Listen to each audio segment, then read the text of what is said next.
Já passaram 2 anos e continuo com certezas, com dúvidas, com medos e alegrias, mágoas e pensamentos loucos, até porque a jornada não para. E já sabem, aqui somos todos malucos. Olá a todos, sejam bem-vindos a mais uma semana no Somos Todos Malucos, um podcast dedicado à saúde mental e ao autoconhecimento, com vários temas nesta área. Às vezes fugimos um bocadinho ao tema, mas também... eu acho que acaba sempre... é aquilo que eu costumo dizer. Eu trago convidados que acho que de alguma maneira podem acrescentar algo à vossa saúde, à vossa e à minha, sobretudo, saúde mental, fazer pensar, para percebermos na realidade que é isto, que somos todos malucos e que a ideia de que estamos sozinhos é uma ideia ilusória que parte simplesmente do facto de nós não partilharmos as nossas histórias. E a história que me chegou hoje, chegou de duas maneiras. Primeiro, através da própria, e depois de uma pisada da Madalena Abcacis, que foi muito curioso, que eu fui gozar com um post da Madalena Abcacis, em que ela estava com um livro, e eu disse que ela tinha tirado uma foto, e eu perguntei que livro é esse que tu nunca vais ler, e ela, curiosamente, era o livro da convidada que hoje está aqui, que são amigas de infância, e eu, com um sentimento de culpa à mistura, percebi, não, deixa-me cá ler, perceber um bocadinho melhor esta história, e devorei o livro num instantinho, porque tem muito a ver também com, de alguma maneira, com a minha história e com tantas outras que vocês poderão conhecer. E eu posso explicar porquê. Porque a Ana Vasconcelos, lidou toda a vida com a perturbação obsessivo-compulsiva, mas de fora. Ou seja, ela teve que lidar com as manias do pai, e está tudo no livro com esse mesmo nome, que está aqui, Manias. Posso-vos dizer que este livro é um relato, lê-se muito bem, mas é um relato intenso de um homem que lida com uma forma, acho eu, uma forma severa da perturbação obsessivo-compulsiva, e que arrastou a família para este processo.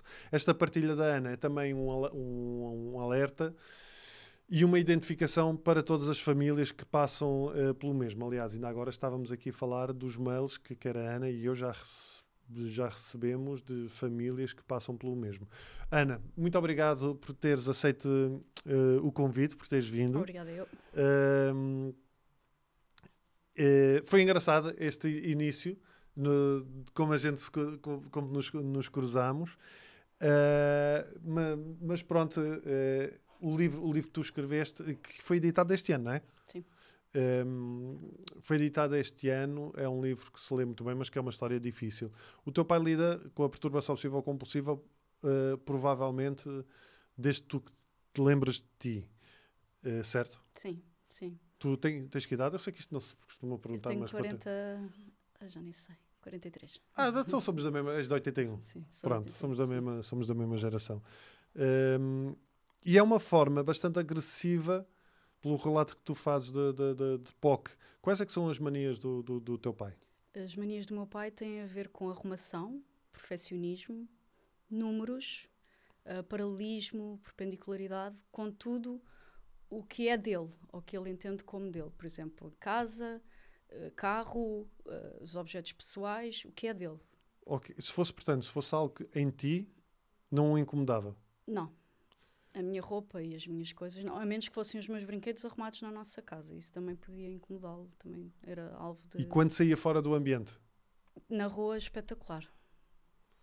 Portanto, o segredo era estar sempre na rua? Sim, por isso é que ele deixou de ter casa, de ter carro, viveu muito em hotéis. Sim. Como é que era o dia de alguém... criança que vive com um pai assim? Eu sei porque já li, mas gostava que tu partilhasses. Era muito complicado, porque se as compulsões deles e as manias dele estavam dentro de casa, era muito difícil estar em casa. Por um lado, às vezes evitávamos estar em casa, tínhamos que ir para casa. Só que à medida que a doença dele foi evoluindo, porque foi evoluindo, às tantas já não podíamos entrar na cozinha, não podíamos comer em casa. Tínhamos que ir para o restaurante ou para a casa dos vizinhos. A dada altura nós já não podíamos tomar banho em casa porque queríamos também evitar mexer. Nós queríamos evitar mexer ao máximo em tudo, porque às tantas já nem nos tapetes podíamos pisar, Às tantas já dormíamos todos nas mesmas camas, também não podíamos abrir cortinas, não podíamos mudar as camas, porque isso podia fazer mexer os lençóis, podia fazer mexer as coisas de sítio. Também mexer nos lençóis, trocar lençóis e exigir abrir um armário para tirar outros lençóis. Portanto, o objetivo era tocar no mínimo de coisas possível. Portanto, era quando entrávamos em casa. Como se fosse uma casa-museu. Sim, sim, exatamente. Além disso, o meu pai também é um grande colecionador. Ou acumulador, não sei. Acho que é mais colecionador. Sim. Acho que só se torna acumulador porque às tantas, como vamos evitando mexer nas coisas, as coisas ficam ou paradas ele vai lá. evitando Sim. mexer nas Onde coisas, as coisas vão se acumulando. Sim, sim. Mas como é que eu gostava, e tu dás muitos exemplos práticos, dá-me exemplos práticos do que era estar no dia-a-dia na tua casa. Então, vou-te dar um exemplo de uma altura em que os meus pais já estavam separados, porque foi a altura em que era mais a ver comigo, que eu estava sozinha. Que idade com o é que tu meu pai. tinhas nessa altura? Tu tens irmãos? Tens um irmão, tinha não é? um irmão. Sim. Só que, pronto, eu te conto no livro que a minha mãe ajudava primeiro, depois passou a ser o meu irmão, e depois, quando os meus pais se separaram e o meu irmão já era mais velho que eu, fui eu. Pronto, por isso vou-te dar um exemplo prático dessa altura. Nós dormíamos muitas vezes fora, para não termos este problema, mas quando dormíamos em casa... Dormiam fora onde?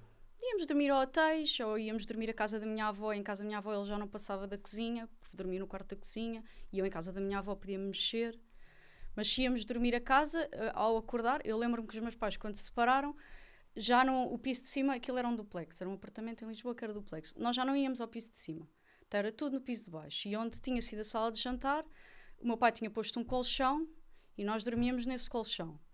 E à volta do colchão havia muitos sacos já, que eram os tais sacos que ele ia colocando, e era a casa-museu, com as coisas em cima das cômodas e os quadros, em que nós não podíamos tocar. Por isso nós entrávamos... pronto, vou começar o dia de manhã. Nós acordávamos, levantávamos devagarinho, o meu pai começava a mexer muito... ficava muito tempo na cama, enquanto o meu pai se levantava, porque é para não tocar em nada. Depois levantava-me, depois sentava-me num cantinho e ficava a ajudar ou a ver o meu pai a fazer. Os rituais. Os rituais, que começavam, imagina, por coisinhas, já não me lembro, dos saquinhos, ou de precisar de tirar umas calças de um saco, podia demorar 2 horas.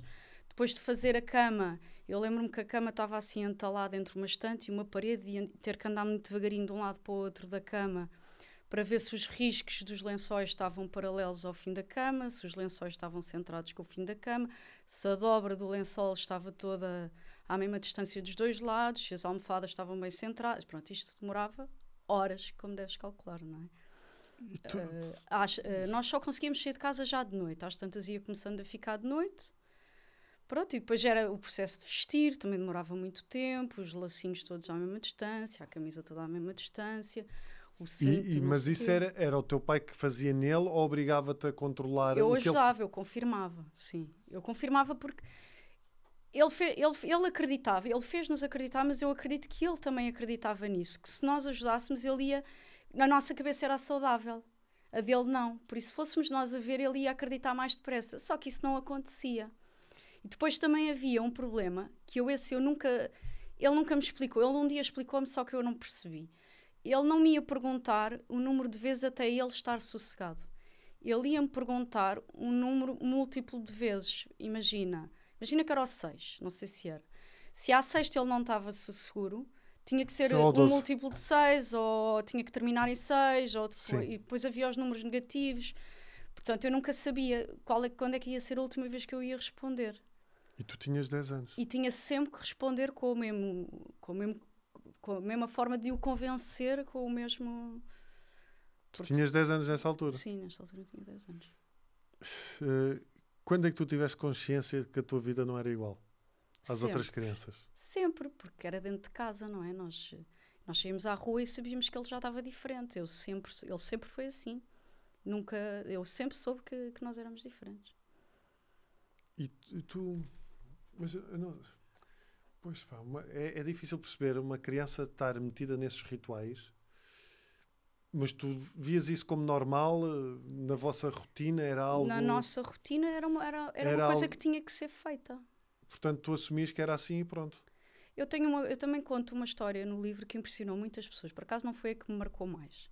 Mas impressionou muitas pessoas porque quando eu comecei a escrever o livro eu coloquei-me mesmo na situação. Eu senti-me criança e senti-me a viver aqueles momentos. Que é quando nós estamos a entrar em casa e eu vou enrolado ao colo da minha mãe, e o meu irmão já é muito maior, mas também vai ao colo do meu pai, para irmos bem enroladinhos para não tocarmos em nada. Nós sabíamos, nós não queríamos tocar em nada. Nós sabíamos que aquilo em casa tinha que ser assim. Ou seja, vocês próprios já tinham estratégias para demorarem Claro. menos tempo a fazer as Nós coisas. já andávamos muito devagarinho, porque o meu pai acreditava que o vento Deslocava as coisas. deslocava as coisas. Mas pronto, era a realidade que tínhamos. Nós também já estávamos habituados, não criticávamos, não era a realidade que nós tínhamos. Era o pai que nós tínhamos e nós gostávamos muito dele. E ele sempre foi muito sensível. E quando saía, divertia-nos. Ele, quando saía, tornava-se noutra pessoa, não é? Era muito também divertido, no contexto social, muito animado, bem disposto. E vocês não tentaram... O teu pai procurou ajuda? Procurou-se sempre. Só Quando é que que ele começou a procurar ajuda? Tu tens consciência disso? ele começou a procurar ajuda quando foi diagnosticado. E tu tinhas que idade nessa altura? Eu ainda não tinha nascido. Ok. Só que, Ou seja, isso já vem mesmo muito de trás. sim. Só que eu acho que ele tinha um psiquiatra, que eu lembro que eu cheguei a ir com ele, quando os meus pais estavam separados, ficava lá a brincar. Lembro-me quando começou a fazer a terapia cognitiva ou comportamental, quando começou a falar nisso, e ele falava muito naquilo. Só que, sabes, eu acho que ele tinha a teoria toda, mas deixava-a lá, naquela sala em que estava a falar com aquelas pessoas. Ele depois saía e não aplicava. Portanto, esses anos 80, Sim. provavelmente nessa altura, eu não sei se o teu pai levava para casa tarefas para cumprir. Levava, sim, mas não Porque a perturbação... Ou seja, ele encontrou já um psicólogo ou um psiquiatra que fosse especialista na perturbação obsessivo-compulsiva? Bem, ele agora quando fez aquele estimuladores, Sim. está em Santa Maria. Eletroestimulação. Sim. Aí já é uma coisa muito específica. Não consigo dizer o nome deles. Sim. Não. Mas sim. Mas nessa altura não Mas era ele depois falta às reuniões e depois ele manda não fechar a tampa do shampoo e ele diz que está com a cabeça, que agora não estou com a cabeça, está sempre assim a fugir, ou agora não estou com a cabeça para isso. Faço Portanto, depois. Ele tinha a teoria toda, mas nunca a colocou em prática. A teoria toda mesmo. Sim. Mas sabes uma coisa? Tu estavas a dizer isso de ele colocar perguntas e querer uma resposta correta, que isso tu relatas muito no livro, e eu digo-vos, é cansativo ler. Imagina. Portanto, fazer, sim. E lembra-te, não sei se te lembras, quando eu li o livro e a primeira mensagem que eu te mandei foi exatamente o dar-te um abraço, porque sim, é cansativo e perceber, só de ler, mas eu percebo aquilo que ele estava a fazer, porque eu também o fiz e faço, sim, só que não nesse grau. Quando eu peço à minha mulher uma confirmação, é um pouco isso, é como se a resposta dela, eu não estou são, e a resposta dela vai me deixar mais seguro, mas nunca vai deixar. E o facto dele te pedir, o teu pai te pedir as respostas sempre da mesma maneira, sim, o quê? Que eu lembro que tu dizes, sim, está, como é que era? Sim, está, sim, está de certeza absoluta, está. Tenho que dizer as palavras aliás, todas da houve coisa uma altura que eu tu começaste a dizer absoluto analítico, não era? Sim, sintético. Depois tramei-me, arrependi-me tanto disso. E então tu dizeres o sim de certeza absoluta, sintética analítica, até era uma brincadeira, sim, que nós fazíamos em putos, não era? E passou a fazer parte também das Passou respostas. A fazer dos rituais.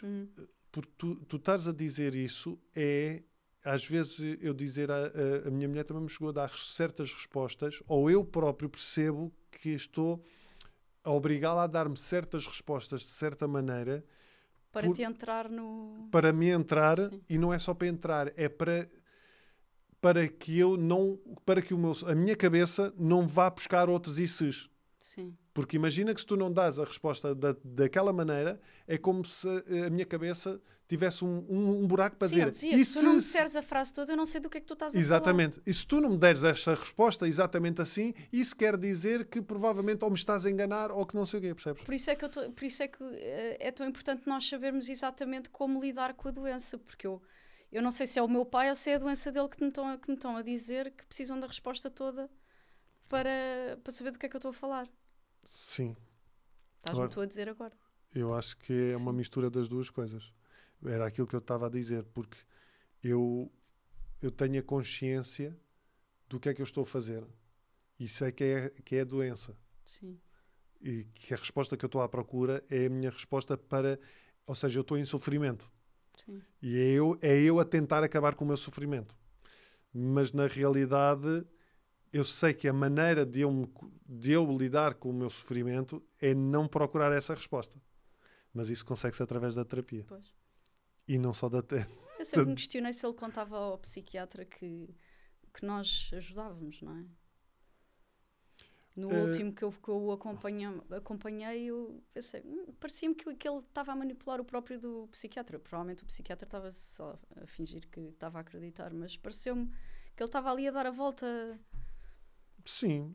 Eu nas minhas sessões, muitas vezes, o meu psicólogo, eu estou-lhe a perguntar qualquer coisa e ele diz-me assim, estás a fazer verificações. E eu rimo.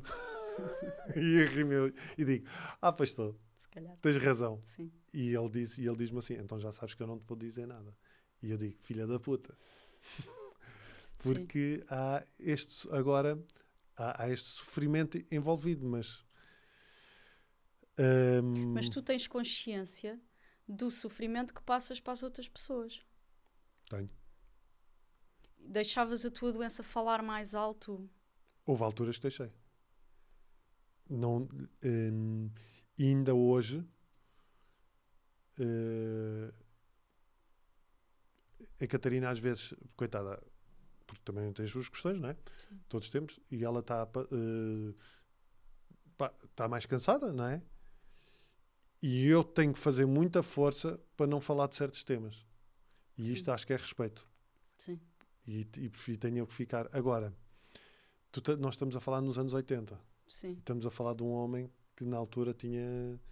vem de outra geração. Sim, sim. Eu acho que... Eu não estou a desculpar o teu pai, atenção. Porque eu acho Sim, não havia. Em Portugal não o diagnosticaram, não sabiam o que é que aquilo era. Pois. Eles foram a Madrid. E não é estar a desculpar o teu pai, mas... porque há aqui muitas camadas envolvidas. Eu acho que nunca é só a doença. É a personalidade da pessoa também envolvida, não é? Sim. Nunca é só a doença. Eu sou muito inteligente. Eu há pouco tempo percebi, por exemplo, e já tenho anos disto, de terapia, há pouco tempo eu percebi que usava um amigo meu, mais holístico, para fazer verificações. E eu tive que me mandar uma mensagem a dizer, eu vou parar de fazer perguntas porque eu estou a usar isto para outras coisas. Mas lá está, é um trabalho que se faz. Que existe esforço e dedicação, não é? Sim. Força de vontade. E a ideia que eu tive quando eu li o livro é que o teu pai nunca admitiu, não só não admitiu bem a doença, como não teve a capacidade para a terapia. E o que esta implica. Não, ele admitir, não sei de que forma admitir, ele nunca escondeu. Toda a gente que o rodeia sabia que ele tinha, só que ninguém sabia verdadeiramente o que é que aquilo implicava, não é? Porque quando uma pessoa se apresenta resolvida a dizer que tem esta doença, parece que aquilo está minimamente resolvido, não é? Mas lá está, mas isso é como uma pessoa dizer que tem diabetes e continua a comer bolas de Berlim. Pois. Não é? Sim. Acho que é a mesma coisa, Sim. não é? Sim. Eu admitir é muito... Ok, pronto, eu tenho... Dá-me a ideia, não sei, estamos aqui como costuma dizer, não suponhamos. Dá-me a ideia que eu estou a dizer, pronto, então tenho a ideia, tenho esta doença, pronto, é isto. E agora é assim, vocês agora aguentam-se. Eu acho que... Eu não percebo nada disso, eu não sou psicóloga, não sou psiquiatra, não sou absolutamente nada, nem sei se calhar tanto como devia saber. Mas parece-me, por um lado, a falta de força, de vontade, e depois também fico com a dúvida se não será, também como há pessoas, sempre teve alguém que foi ali dar-lhe o colinho, como quem diz, se isso também não lhe dá assim um confortozinho de se deixar estar como está. Sendo que ele não faz só coisas acompanhado, ele também sofre muito sozinho, também faz as coisas muito sozinho. Mas vai sempre assim chamar alguém, não sei. Mas, ou seja, vocês viviam presos nas manias do teu pai? Em casa, sim. Vocês procuraram ajuda enquanto família? Tu foste a terapia, por exemplo, fizeste terapia, foste a psicólogos? Não. A tua mãe? Não. A minha mãe não foi. O meu irmão, a minha mãe levou um dia porque estava preocupada quando se separaram, porque ela assistia ao que se passava com ele. Eu, quando entrei na adolescência, comecei a ficar assim mais rebelde e às tantas a minha mãe quis que eu fosse. Só que a minha mãe quis que eu fosse. Não fui Não, eu que não quis foste tu ir. que quiseste. Pronto. Eu sempre fui uma pessoa muito reservada e sempre achei que eu não ia conseguir chegar a alguém que eu não conhecia e explicar o que é que se passava. Eu achei que nunca ia conseguir passar, olha, a tensão do diálogo, eu nunca ia conseguir passar, explicar exatamente o que é que ali não me apetecia. Chegar a um sítio, olha, eu vou demorar, vou lá 1 hora, depois vou outra hora, eu vou demorar anos a contar tudo o que se passava. E então eu não só não era capaz, como não queria, não tinha vontade. E foi nisso que foi o que aconteceu com este livro. Foi de repente pôr tudo cá para fora. Mas cheguei a ir. Depois fui. Depois mais tarde fui a uma psicóloga. Porque entretanto também tive problemas em casa. E depois fui para a casa de uma tia. E depois tive a anorexia. E aí fui falar com uma Que pessoa. provavelmente já, não sei, digo eu, mas que provavelmente já também...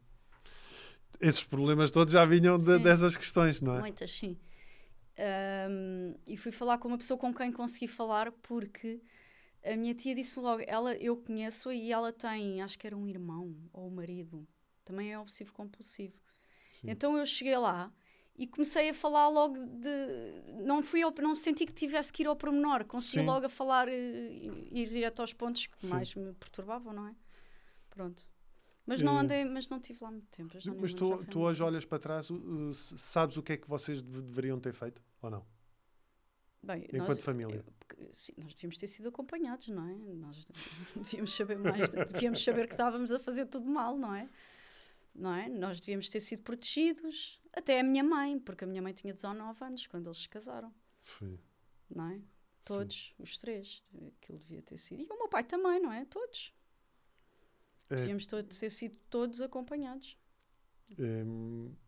A Catarina diz uma coisa muito curiosa.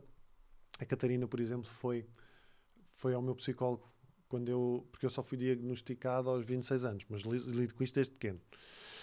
E eu sou aquilo que se chama mais puro obsessivo. É muitas obsessões mentais. Sim. Muita coisa na minha cabeça, reviver memórias e atitudes e não sei mais o quê, e depois fico preso naquilo. Manias de medo de morrer e doenças, não é tanto essas coisas da organização, mas tive de contaminação, portanto, lavar muitas vezes as mãos, não tocar em certas coisas, etc. E a Catarina, quando foi ao meu psicólogo, percebeu que estava a fazer tudo errado. E o fazer tudo errado era aquilo que vocês também fizeram. Eu ouvi a falar numa entrevista sobre isso. E que a maior parte das pessoas fazem, e era aquilo que nós estávamos aqui a falar um bocadinho antes, mas que não é por mal. Vocês faziam o melhor que estavam a fazer e faziam aquilo que achavam que estavam a fazer bem. Sim, nós queremos aliviar o sofrimento. Porque tu vias o teu pai, tu entendias que aquilo era um sofrimento para o teu pai, não é? Claro que sim. Nós queríamos aliviar o sofrimento dele, como é óbvio. Mas nós sentíamos que ele estava a sofrer, nós sabíamos. Mas não percebias que a vossa ajuda nunca aliviava o sofrimento? Não chegámos a esse ponto, não. Só mais tarde. Sabes que eu só percebi que essa parte não devia acontecer numa altura em que o meu pai estava a fazer a terapia cognitiva ou comportamental, sim. E nós falávamos muito sobre isso. Nós falávamos muito sobre tudo. Nós dávamos-nos muito bem. Apoiávamos-nos muito. Não era tão de pai e filha. Aquilo às tantas era uma coisa... E ele disse que lá nas reuniões que tinham falado num programa que estava a dar no Canal 2 sobre obsessivo-compulsivos. E eu vi tudo. Queria mesmo perceber, eu sempre quis perceber melhor o que se passava. E eu falo também sobre isso no livro e aquilo. Eu lembro que eu gravei os episódios todos, eram 30 episódios, cada episódio tinha 2 casos. E não havia nenhum como ao meu pai que pedisse às pessoas. Só se via as pessoas em sofrimento, as pessoas a acumular. Mas provavelmente havia. Não era retratado. E eu às tantas foi, olha, agora ele mandou-me ver isto e agora eu compreendo ainda menos e até estou um bocadinho zangada porque ele não devia estar a pedir estas coisas, percebes? Sim, mas eu acho que é comum nos obsessivo-compulsivos pedirem esse suporte à família, porque como estávamos a falar, tu já recebeste mails e eu também já recebi mails, sobretudo de mães com filhos que entram em confronto com os próprios pais porque a mãe não faz as coisas de determinada maneira, porque a mãe não o ajudou a fazer isto, ou porque o pai não fez aquilo de certa maneira. E aquilo que o engraçado é que a Catarina foi à consulta E eu não sei se ela foi a uma só, se foi 2 ou 3. Mas ela entendeu que estava a fazer tudo errado. E o fazer tudo errado é exatamente alinhar no jogo de um obsessivo compulsivo. Entrar no jogo de dar as respostas, de alinhar nas verificações, porque é um buraco sem fundo. Sim. Malta, é um buraco sem fundo, não termina. E o livro da Ana mostra muito bem isso, porque tu própria dizes que nunca melhorou, só piorou. Sim. Não é? Porque estavas a contar essa história, por exemplo, quando tu te lembraste de dizer analítico, que era... Absoluta sintética analítica. Que era uma brincadeira que nós fazíamos. Eu só queria ser mais convincente. E tu bastou dizeres isso uma vez para o teu pai começar a usar isso. Começar a precisar disso para mais uma certeza. Porque ser obsessivo compulsivo é como ser toxicodependente. Eu já disse isto também aqui. É ser um toxicodependente. Um toxicodependente não melhora dando mais droga ou tendo lá, porque a gente só vai querer mais. E é o que acontece. Agora, a Catarina, por exemplo, aprendeu que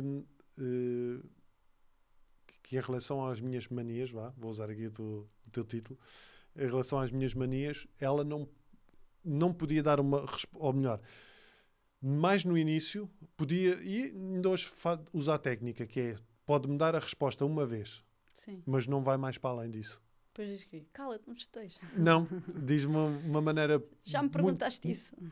Exatamente, ou já me perguntaste isso, ou já sabes a resposta, porque eu já te dei.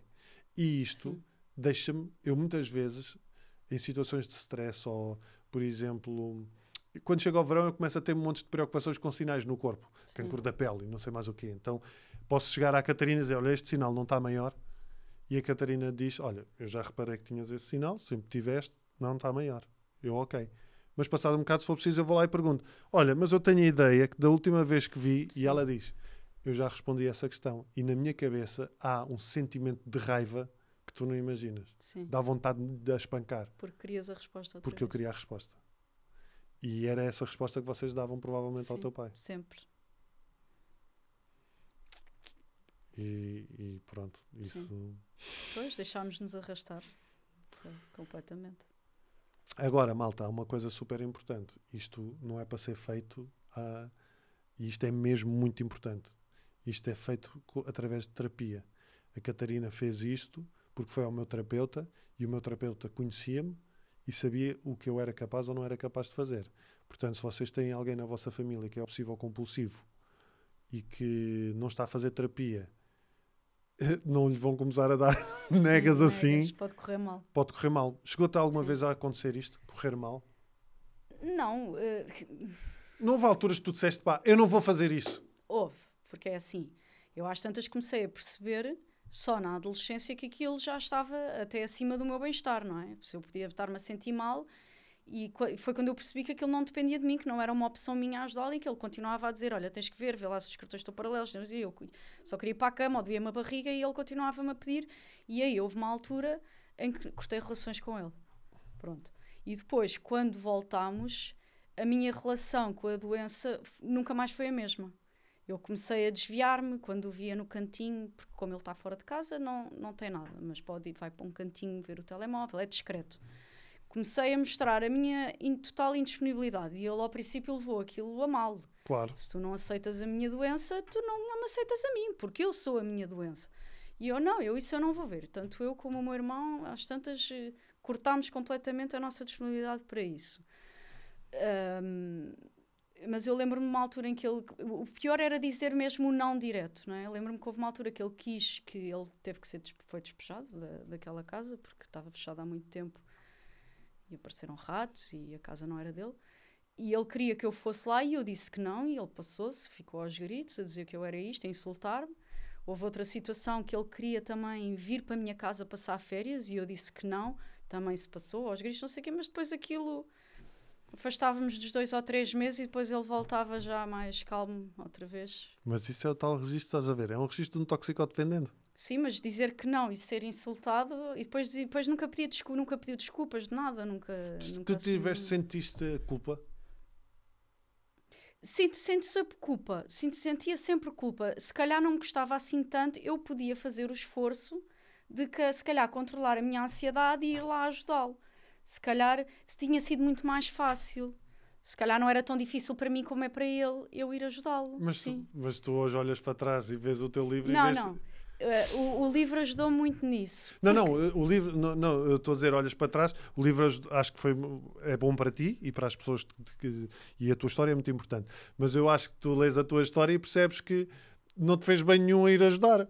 Não, mas é assim, sim, mas por exemplo, até quando eu o pus fora de casa, naquela situação toda, porque eu acho que eu vivi aqueles últimos dias em minha casa num ataque de pânico constante, porque às tantas pedir-me uma coisinha já me fazia vir aquele Sim. só uma coisa, e ele não percebia porquê, e aquilo, pronto, e mesmo Sim. quando eu me passei e disse, pronto, acabou, vais ter que sair, eu ainda fiquei com sentimento de culpa.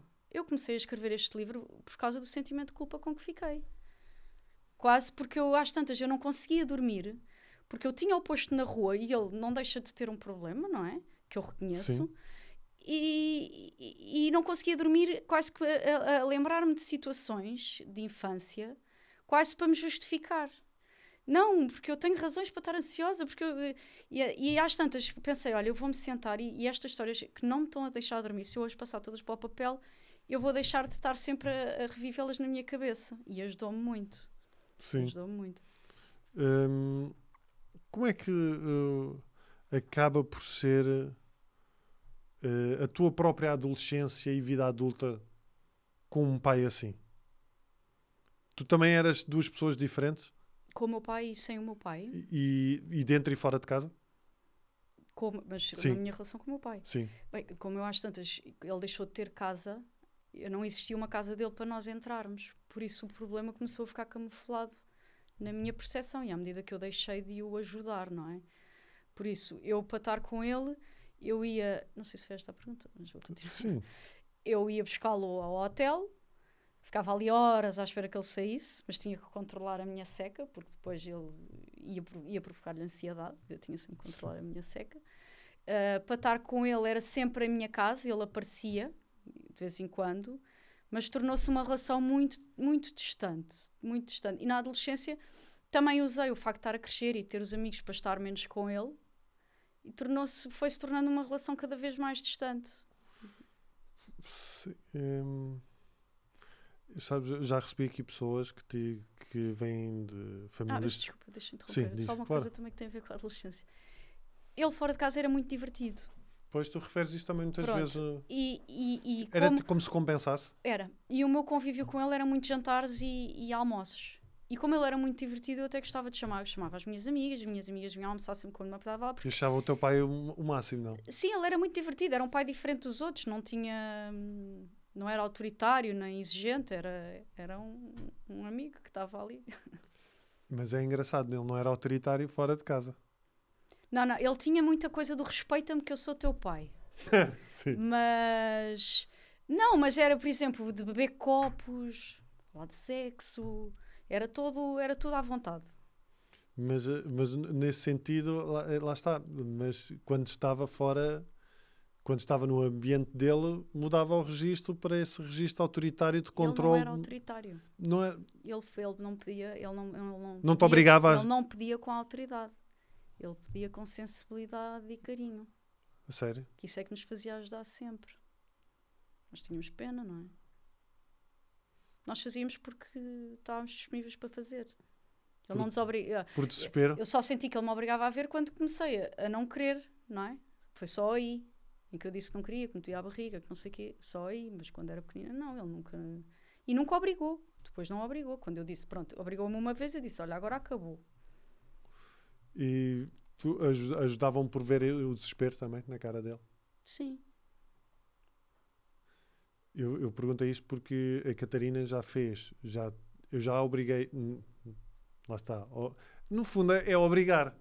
Porque é manipular.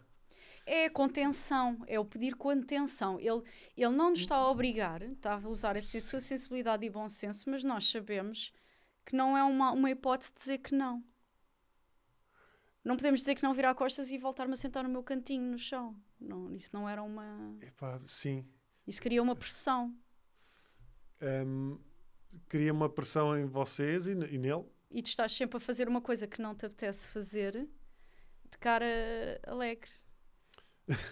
Epá, a Catarina, por exemplo, uma vez, uma pancada que eu tinha, e obriguei-a a ligar para um centro de... Eu não vou falar do que é que era o tema, para não estar aqui com triggers para pessoas, mas obriguei a Catarina a ligar para um centro de apoio. Porquê? Porque eu não ia ligar, porque eu não ia estar com a minha capacidade para ouvir ou interpretar, e é tal história de ela ser mais certa do que eu. Sim. E a Catarina ligou, lá está, eu não fui autoritário, mas ligou pelo meu desespero. E disse, eu vou fazer isto esta única vez. E já houve 2 ou 3 situações com pancadas diferentes que ela fez isso. Eu só vou fazer isto porque eu estou a ver que tu não estás mesmo a conseguir lidar com isto. Mas imagina, se em casa tudo era um motivo de desespero, não é? Pois é isso, é porque é uma forma, o teu pai Tudo. era uma forma Era muito... tudo. E como é... Mas isso há um escalar, porque de certeza Sim, começou em vai dimensões... crescendo. Começou à medida que tu vais crescendo, isso começou com coisas pequeninas, digo eu. Sim, vai crescendo conforme o espaço. Por exemplo, aquela casa foi ficando cada vez mais cheia de coisas dele. E vai crescendo. Por exemplo, vai para uma casa de férias. Nos primeiros dias está tudo ótimo, é só a carteirinha, o telemóvelzinho, o sapatinho e a camisa, e se calhar passado 2 semanas já está muito com as torneiras, e já está, a posição da porta já está a ter que ficar numa certa posição, e a do tapete também já está, vai crescendo. Uma coisa que cresce, é assustador. E a tua mãe não tem nenhum relacionamento com o teu pai? Não. Desde que se divorciaram, ou foi uma coisa que depois também foi... Quando divorciaram-se, aquilo foi muito litigioso, não é? E depois, há uns anos, tentaram ali dar-se um bocadinho depois dos nossos casamentos, mas correu mal, não. E como é que a POC afetou o relacionamento com o teu pai? Tu, neste momento, não tens uma relação com o teu pai? Neste momento não E tenho. o teu irmão? Tem.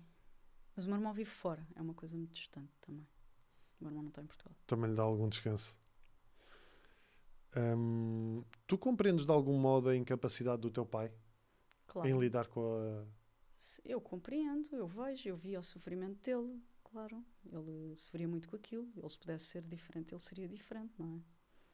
Se ele pudesse escolher. Nunca sentiste a necessidade de... Não é necessidade, mas aquela raiva? E tipo tu, e a cena de... Tu não estás a fazer tudo o que podias fazer. Eu? Sim, em relação... Não. Tu em relação ao teu pai. De acusares o teu... a vontade de... Sim. Tipo, sim, claro. Tipo, tu não estás a fazer tudo o que podes fazer para melhorar. Podias fazer muito mais e podias olhar à tua volta e podias estar a ver o que é que fizeste aos outros. Por exemplo, tive raiva numa coisa. Não, acho que não foi raiva, mas foi mesmo... Não estou a perceber. Então, uma doença que é baseada... A base do POC é a ansiedade, não é? A base do POC é as dúvidas, e as dúvidas provocam ansiedade. Pronto, portanto, ansiedade, o que tu sim. fazes é uma tentativa de reduzir a ansiedade. Pronto. E que tenha a teoria toda, embora não a praticasse, das terapias todas, e que sempre falou comigo da ansiedade. Tens que responder porque eu estou ansioso. Olha que eu agora fiquei muito ansioso, respondo outra vez. E eu digo-lhe, isso a mim provoca-me a minha ansiedade. Ansiedade? Mas tens ansiedade porquê? Então tens que te tratar. Agora vê lá se está paralelo. Aí foi, mas o que é que se está aqui a passar? Mas não está a funcionar toda essa ansiedade, não é? Ou seja, para o teu pai era um modo de vida. Sim. Não era uma doença, era um modo de vida. Ele deixou... Aí foi quando eu desisto, acabou. Não acabou? Mas se calhar foi o melhor que fizeste. Sim.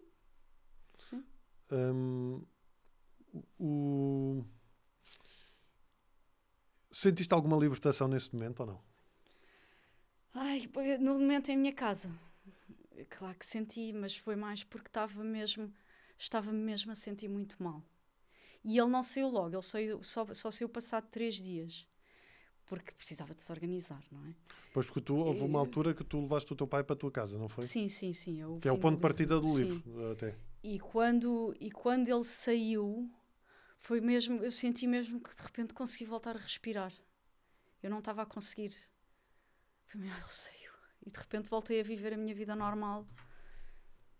Porque eu acho que ao mesmo tempo aquilo que eu acho é que as pessoas que vivem com alguém com uma perturbação obsessiva-compulsiva tornam-se de alguma maneira, sentem o peso da responsabilidade de que aquela pessoa esteja bem.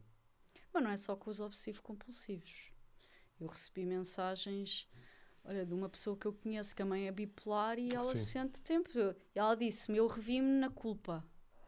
Nós também sentimos sempre culpa. Há sempre uma culpa associada por não termos tanta paciência, ou por estarmos fartos, ou porque está mal, porque também é muito manipuladora. Eu acho que a culpa se aplica a muito. Acredito que a esquizofrenia também. Que não é? Sim. Como é que tu hoje lidas com esse sentimento? De culpa? Sim. Já estou resolvida. Acho que já estou, pelo menos para já. A vida é dinâmica. Mas, por exemplo, essa voz, o que é que tu sentias mais em relação ao teu pai? Sentias nos momentos mais difíceis? Sabes qual é a culpa que eu sinto neste momento? A culpa foi minha, que eu já devia saber e não o devia ter levado para a minha casa. Se eu não o tivesse levado para a minha casa, se calhar continuávamos aqui nesta vida assim meio coisa. Mas também não tinhas escrito isto? Não tinha. Vivendo e aprendendo? Mas eu estou a tentar fazer aqui paralelismos com a minha história. A Catarina, houve uma vez num podcast, eu não sei se já ouviste esta, que me perguntaram se ela já alguma vez tinha pensado em divorciar. Sim, ela disse que sim. Então ouviste tudo! Eu ouvi não, porque eu tenho que saber, eu quando estava a escrever o livro, eu ainda não sabia muito bem para onde é que isso ia dar. E isso teve muitas versões. Teve uma versão assim raivosa. E depois ficou no seu melhor. O tempo também ajudou a ir. E eu quis comecei a ouvir muita coisa, claro. E tu és tipo a cara da doença em Portugal, não é? Não ouvi só os teus, ouvi outros também. Mas a Catarina, fiquei surpreendido com isso. Quando a Catarina me disse que uma vez. E depois disse logo num podcast, que é para um gajo ser apanhado ali. Sim. Ela dizer que houve uma vez que tinha pensado em divorciar exatamente, e não foi assim há tão pouco tempo, foi para aí há 4 anos. Ou não foi assim há muito tempo. Foi há 4 anos, mais ou menos, em que ela teve essa sensação de eu já não aguento mais isto. Porque eu acho que quem vive com uma pessoa com uma perturbação obsessiva-compulsiva ou com uma doença mental, em que há várias facetas, não é? Há muito este sentimento da responsabilidade, do peso, da culpa, que acabam também por de alguma maneira, também te moldaram muito, não é? Sim. Eu não te vou dizer que não é que tiraram aquela coisa muito pesada, tiraram-te a inocência, não sei. Mas moldaram-te muito, não é? Sim. E esse sentimento, e eu acho que se calhar tu entendes hoje que a responsabilidade não era assim tanta vossa. Sim, nunca eu acabo o livro assim. Nunca devia ter dependido de mim o bem-estar dele, não é? Principalmente com 7 anos. É muito difícil aceitar isto, porque... Mas é verdade, o teu pai é um homem adulto e que a primeira pessoa a querer se ajudar tem que ser ele. Sim. Não é? E isso foi um pouco... Nós durante muitos anos acreditávamos que ele ia... Como o víamos como uma pessoa normal fora de casa, acreditávamos sempre que aquilo de um dia para o outro ia ficar bom. Não sei, nós acreditávamos que ele ia ficar bom. Sim. Que também ia conseguir estar em casa igual ao que era fora de casa, mas não... Obviamente que isso não ia acontecer assim, não é? Que conselhos é que tu dás a outras pessoas que passam ou passaram o mesmo que tu? Pronto, acho que também já dissemos aqui, é repetir o óbvio, que é procurar terapia para aprender não só a lidar com a pessoa, como a compreender melhor o que é que a doença, não é? Olha, ouvir podcasts como o teu, como eu fiz. Sim, obrigado. Sim, isoladamente e em família também, não é? Vocês também fazem terapia juntos? É assim, não fazemos terapia, mas nós falamos muito. Sim. Mas não falamos muito na teoria. Ou melhor, eu, por exemplo, eu percebo que as minhas filhas, de algum modo, porque é normal, podem entrar em processos de ansiedade, porque é normal nas crianças. Eu, quando entro num processo, quando elas as vejo entrar num certo processo de ansiedade, a primeira coisa, e que aquilo pode escalar, a primeira coisa que eu faço é sentar-me com elas e fazer esquemas. Esquemas de explicar, olha, tu estás a ter este pensamento provoca isto, e isto vai levar a isto, e isto faz isto, isto faz teórico. Isto. Teórico, mas teórico ou prático. Sim, porque, pois elas olham e veem. Porque ao ver, é quase tu reconheces aquilo em ti. E já te passou pela cabeça perguntares à tua filha mais velha, não é? Sim. Quando a Catarina diz, agora não quer saber, não, já te disse do sinal, ias perguntar à tua filha. Não. Não vou fazer isso. Pois. E assim damos por encerrada a nossa audiência. Percebo o que estás a fazer, Ana. Mas não vou. Sim. Não vou porque eu não quero dar-lhes essa responsabilidade. Claro. Não, era só para perceber se a doença podia falar mais alto. Eu estou tão assim que ela vai-me responder. Sabes que a Catarina é minha companheira há muitos anos e ela amparou umas quedas muitas vezes. Eu vou-te dar exemplos. Entrava em restaurantes. Era ela, isso está tudo no meu livro. Olha, podia ter trazido o meu livro para tu veres outra perspectiva. É verdade. Tenho que ler. Tenho que te fazer chegar isso. Porque nós entrávamos em restaurantes, eu sentava-me e eu era o teu pai numa versão light. Porque eu dizia assim, vê lá se este copo está limpo. E a Catarina agarrava, via o copo, sim, está limpo. Eu, mas esta mancha é do quê? E ela disse, provavelmente é uma mancha de água. E eu, ok, é uma mancha de água. E este talher não está limpo. E ela fazia, toma o meu. E dava-me o dela. Sim. Ela estava-me a amparar as quedas. Sim, sim. Mas num grau menos intenso, mas que era chata a mesma. Sim. E lá está, num processo de cura e de terapia, ela não era não fazer nada. E ficar e dizer-me, e quanto muito ajudar-me a compreender, sabes que isso não há problema nenhum e que é uma questão que são dúvidas na tua cabeça, está tudo bem. Se queres trocar de talher, podes trocar de talher. Mas vais ser tu a pedir à pessoa para trocar de talher. E porquê é que eu não podia? Porque eu achava que se fosse eu pedir, a pessoa... Porque eu tinha noção do ridículo. A pessoa ia perceber e ainda ia gozar contigo e... Pior, o clássico, talher. se eu estou num restaurante, vai-me cuspir estás a ver? Sim, ou na comida. Sim. Eu no outro dia estava a explicar isto à minha filha, uma delas. Eu estava-lhes a explicar que houve alturas que eu deixei de comer certas coisas. Imagina, vinha uma massa. E a massa, eu sabia que a massa tinha tomate. Mas se por alguma razão eu meti na cabeça que aquilo podia ser sangue do cozinheiro que se tinha cortado, eu já não conseguia comer aquilo. E é engraçado porque eu sei que estou a explicar isto e isto não faz sentido nenhum na tua cabeça. Não faz. Faz sentido porque tu tens outra realidade. Mas a minha filha fica a olhar para mim assim. Sim.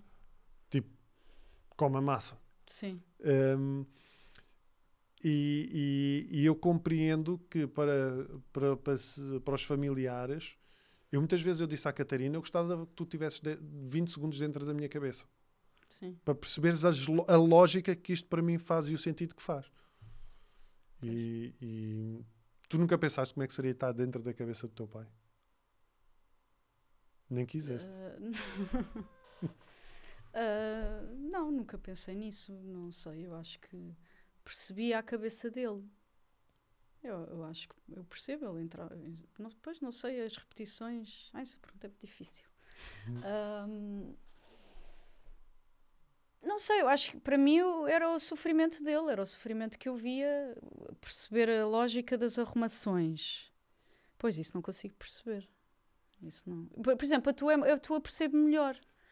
Percebes da porcaria, do copo que alguém teve aqui. E eu percebo, por acaso a tua percebo melhor. Porque tu tens medo de ser contaminado por determinadas coisas, ou de ter atropelado a senhora na passadeira, Exatamente. Não é? Mas essa, por exemplo, essa já não faz sentido. Esqueceres de atropelares e esqueceres-te é que não faz sentido, não é? Mas podes ter medo de atropelar alguém. Sim, mas a questão não era o medo, é a incerteza. É a incerteza de já o ter feito. Agora, teres que Sem confirmar e teres medo de ter as mãos sujas ou de apanhar uma doença do sangue de alguém que te cortou com a lâmina Sim. de barbear. Sim. Sim, agora de ter que ter a caixa mesmo direita e estar ali 1 hora a ter a certeza que a caixa está direita, não consigo perceber tão bem. Porque tem a ver com uma sensação de... Eu só me É um lembro alívio. de rightness, só me veio a palavra em inglês, de rightness, Porque o meu pai nunca teve aquele sensação medo e que eu lhe perguntei uma vez de ter de morrer. Ele disse que não tem nada disso na cabeça, ele só tem que fazer aquilo. E porquê? Ele explicava porquê? Porque sim? Porque sim. Porque senão não há... Porque é uma senão sensação. não se vai sentir bem. Exato. Eu tomava banho de 2 horas, eu sabia que estava limpo, mas é uma sensação de eu sei que estou, mas não há um conforto interno. Sim. É muito difícil explicar. Não há um alívio interno. Sim. E tu ficas preso nisso. E ele sentiu, por E ficas exemplo, em imagina que eu punha a caixa torta. Eu via que ele ficava logo... Eu sentia logo a tensão no ar. Ou o puxador da porta está torto. O puxador da porta está torto. Aquilo dava-lhe logo ali Tu tiveste algum comportamento obsessivo ou compulsivo? Eu acho que a anorexia é um comportamento obsessivo, não é? Sim, porque tem a ver com a imagem. Sim, sim. E tu, quando começaste a viver a anorexia, tu falas também no livro, não identificaste logo isso? Eu acho que sim, identifiquei, sim. Mas eu estava bem, eu estava contente com o que estava a fazer. Eu queria ficar cada vez mais magra. Até perceber que aquilo já me estava a fazer mal. Mas depois entras numa coisa em que não consegues comer. Olhas para a comida como calorias. E achas que todas as calorias que estão ali vão ficar lá. Não vai sair nada. Portanto, se eu comer um hambúrguer que custa 200 gramas, vai ficar já 200 gramas. E mais o pão e mais não sei o quê. Por isso, olha, hoje à noite já vou pesar mais 2 quilos. Só com o almoço e com o jantar, então não conseguia comer. Mas é muito engraçado, porque é exatamente a mesma coisa. Sim. Ou seja, isso não faz sentido. Não faz sentido nenhum. Mas para mim fazia imenso. Ainda faz um bocadinho, porque uma pessoa que tem anorexia vive para sempre com alguns pensamentos... Sim. E como é que tu lidas com isso hoje, por exemplo? Sou um bocadinho obsessiva com o ginásio. Vou todos os dias. E se não vou, já fico irritada. Então sabes o que é que tens que fazer? Não ir? Não ir. Não, ir todos os dias. Que eu gosto. Mas estás a ver, é isso. Não, mas eu falto. Eu não morro se não for. Pronto, é essa a questão. Se não for, não é... Olha, eu vou-te dar um exemplo. Mas, por exemplo, digo-te já, olha, na quinta e na sexta não fui, porque foi feriado e não sei o quê. Pronto, então, parabéns. Mas hoje já fui a correr. Não, eu não preciso mesmo disso. Mas não compensas, tipo, não fui quinta e sexta, agora vamos... Não. Vou-me matar aqui a... Não. Mas sabes que eu quando sinto que os meus comportamentos se podem, de alguma maneira, tornar obsessivos, eu tenho que cortar. Tenho um comportamento obsessivo além deste. É só um. E também não faz sentido e é muito estúpido. Que é alguém? Que é, à noite, isso começou na minha adolescência, à noite, antes de desligar a luz, eu tenho que ir à casa de banho. Sempre. Mas fazer o quê? Fazer xixi? Sim. Mesmo que não tenha nada para fazer. Mas isso todas as pessoas fazem. Não, ouve. Eu vou e faço. Se eu chego à cama e o meu marido ainda diz, não sei o quê, olha ali, eu recebo uma mensagem, eu tenho que ir outra vez. Ok.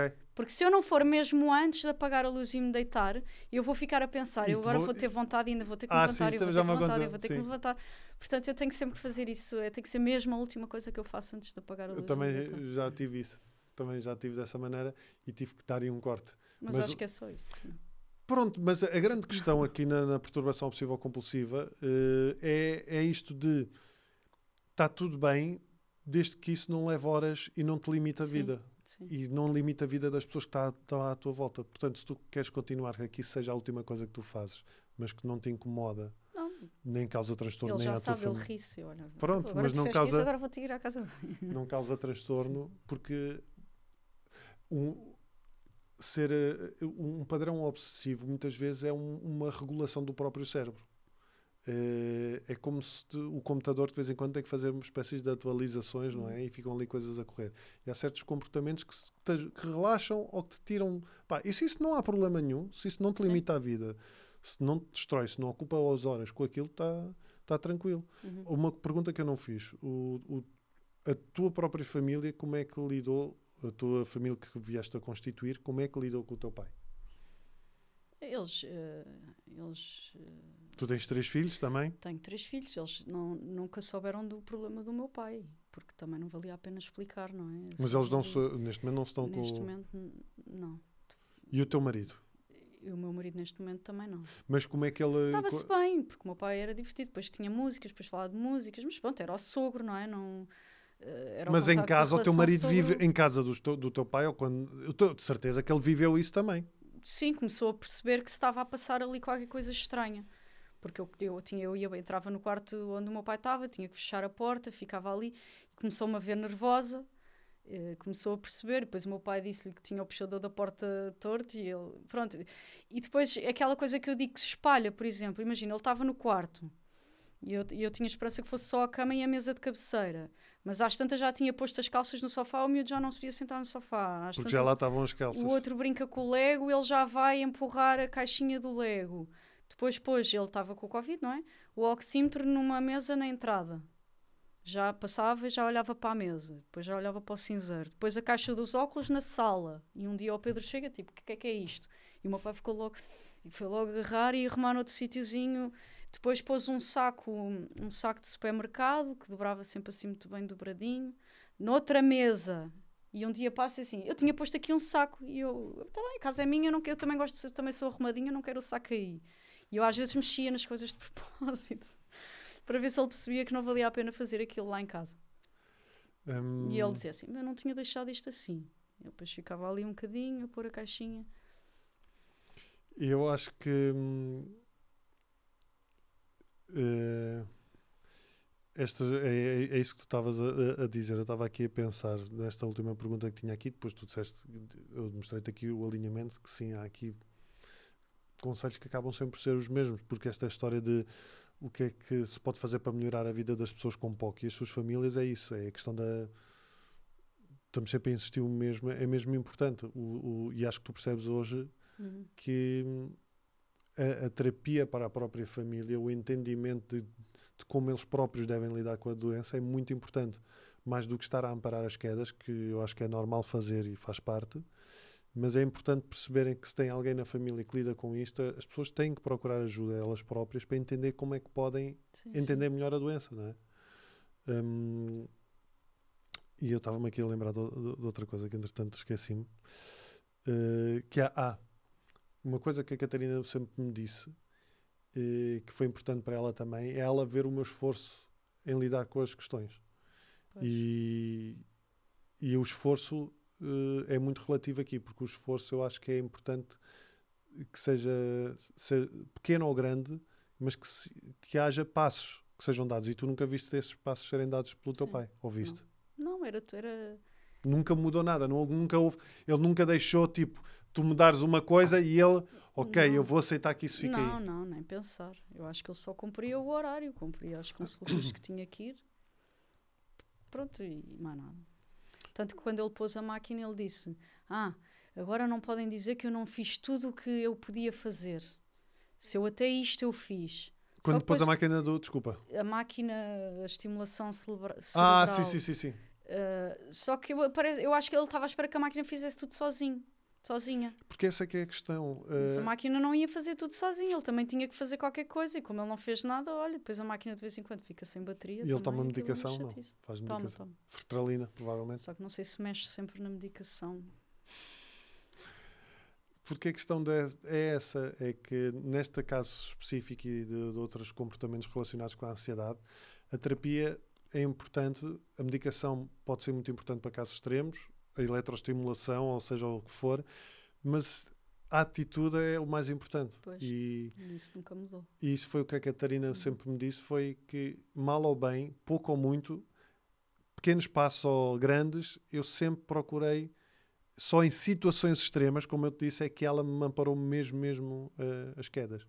E mesmo aí, às vezes, eu ficava revoltado porque eu pensava, eu não devia ter exigido isto, porque depois eu percebo. Sim. Que esse não é o caminho. Não, o caminho, eu acho que o caminho é esse, é terapia, é procurar quem está terapia por parte da família, quem está a lidar com o problema, terapia e fazer aquilo que o terapeuta diz, e muito ou pouco, compreender que há retrocessos Eu muitas vezes passo por obsessões e medos que passei há 20 anos e que achava que não ia voltar a ter. Tu tens pensamentos todos os dias? Sim. Tenho todos os dias, a toda a hora. Ainda hoje vinha para cá e vinha a pensar assim: como é que será não pensar em nada? Porque eu não sei o que isso é. Sim. E tenho pensamentos todos os dias e às vezes só quero que chegue à noite para ir dormir. Para dormir. Mas o que eu penso é que também sei que no dia a seguir vai ser outro dia. E não é no sentido de vai ser outro dia, não. É mais uma oportunidade para eu tentar mudar ali qualquer coisinha. E é muito engraçado, às vezes eu acordo, no outro dia acordei com uma neura, mas assim uma neura daquelas, porque eu, como sou, lá está, as minhas obsessões são mentais e eu tenho tendência e tenho um processo também de depressão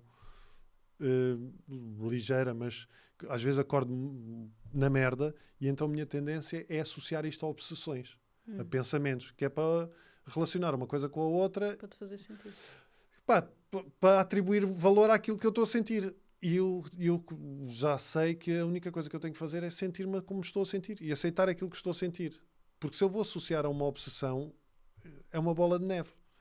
E então foi muito engraçado, porque eu no outro dia acordei assim e eu já ia associar a um pensamento qualquer e pensei, não, eu vou ficar com isto. Sim. E no dia a seguir foi muito engraçado eu perceber que acordei totalmente diferente. Percebi que aquele pensamento não estava relacionado com aquela sensação. Sim. E tu, quando tens esses pensamentos, qual é que é a estratégia para deixares de os ter? A estratégia é essa, é não os deixares de os ter. É simplesmente Deixares-te não lhes dar atenção. Não voltar para trás e não, Sim. não fazer nada relativamente a isso. Sim. Okay. É tentar não lhes dar atenção, que é muito difícil. Sim. Mas, por exemplo, olha, como estava a dizer, no verão eu tenho muita cena dos sinais. E depois as merdas acontecem. Claro que um gajo começa a ver, do nada aparece notícias, 10 sinais de cancro que está a ignorar. Eu, pronto, foda-se, já tenho todos. E claro que apareceu e eu comecei logo. E se tu tens este sinal, parece mesmo um sinal que tu tens. Mas é só contigo, não é com os dela? Não. Sim. Não, também tenho um bocadinho. Sim. E aí, por exemplo, só que é muito engraçado.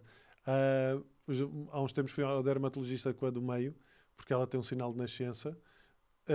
E ela ia danada porque ela disse-me assim, pai, a dermatologista já tinha dito que isto não é problema nenhum. E eu tive que engolir e aceitar, sim, apesar do meu desconforto. Então não foste? Na altura já estava marcado, mas já tinha passado um ano, mas não fizemos mais nada em relação a isso. Ou seja, porque eu podia ter a cena de não, tens que controlar o tamanho do sinal, ou tens que não sei o quê, e deixei isso nas mãos dela, estás a perceber? E não ser eu a controlar a coisa. Foi como, por exemplo, isto de eu ver uma notícia e aquele sinal parece mesmo um sinal que eu tenho. E aquilo que eu tive que meter na minha cabeça foi, tu vais todos os anos ao dermatologista. Sim. Esse sinal já foi visto. Está tudo bem. Se não tiver, se foda.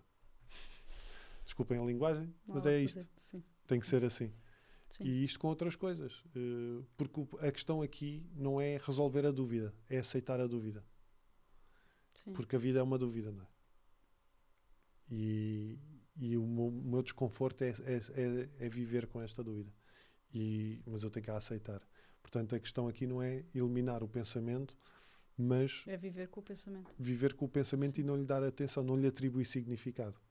Há uma frase que o meu psicólogo usa muito, do livro do Príncipezinho, em que o Príncipezinho está a olhar para a rosa, e a raposa pergunta-lhe o que é que essa rosa tem de tão especial. E ele diz, é a atenção que eu lhe dou. E na realidade isto é ser obsessivo ou compulsivo. Sim. O que é que o copo tem de tão especial? É a atenção que eu lhe dou. Ou as linhas, é a, sim, atenção que eu lhe dou. Pois. Basicamente é isso. Ana, queres deixar mais alguma mensagem no fim desta conversa? Não, acho que é mesmo essa para não acontecerem muitos casos como o meu, é mesmo as pessoas procurarem informarem-se e ajuda de quem pode ajudar, não é? Acho que é o principal aqui. E eu acho que a tua partilha aqui diz também muito uma coisa, que é entenderem que não estão sozinhas. Sim, sim. Não é? Sim. Também tive muito essa... acho que as pessoas escondem muito. nós escondemos isto durante anos e a minha história não é a única. Há muitas outras histórias que podiam ser contadas e que eu tenho ouvido nos últimos tempos. E se calhar fazia bem às pessoas contar, a elas e a quem se vai identificar a seguir. Sim, entenderem que não estão sozinhas, não está. Somos 8 bilhões de pessoas. É virtualmente impossível. E por trás de uma carinha alegre pode estar uma vida diferente por trás, sim. Uma vida de linhas e perpendiculares. Sim. Ana, muito obrigado. Obrigada. Por teres vindo. Quanto a vocês, muito obrigado por estarem desse lado. Tem aqui o livro da Ana, Manias, que foi editado este ano. É um livro que se lê bem, de tamanho, de intensidade, é forte, mas eu acho que vale a pena se tiverem a passar por algo do género. Venham aos comentários, partilhar a vossa história. Podem colocar perguntas também, já sabem que eu venho muitas vezes aqui ao YouTube. Estamos no Spotify, no iTunes, no Castbox. É isto, Castbox? No Castbox, em todas as plataformas, e partilhem estas conversas para chegarem a mais pessoas. Muito obrigado e até para a semana.